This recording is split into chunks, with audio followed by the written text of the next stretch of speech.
いかがだったでしょうか。今日は簡単に作れてオイルフリー、シュガーフリーのグルテンフリーのビーガンチーズケーキの作り方をご紹介しました。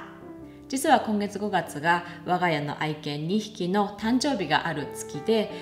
完全無添加のベーキングパウダーとか重曹とかそういったものも入っていないワンちゃん用のケーキを作ってほしいという依頼が母からありまして、それで今回のチーズケーキを作成したんですけれども、全くオイルとか、シュガーとか入っていないですし、でも自然な甘みなので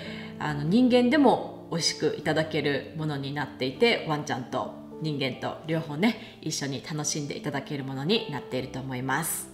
ただどうしてももう少し甘みを足したいということであれば、メープルシロップであったりお砂糖を足して作ってみてください。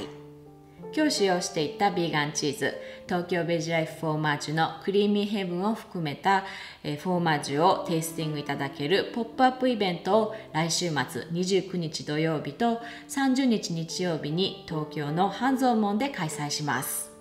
詳細は下の概要欄にリンクを貼っておきますが、クリーミーヘブン、ラブメルト、信州シークレットのファーストコレクションの3種類に加えて、現在開発中のよりプレミアムなフォーマージュもテイスティングいただけますので、ぜひお立ち寄りください。来週末、フォーマージュを囲んで皆様とお会いできるのを楽しみにしています。それでは、See you next time!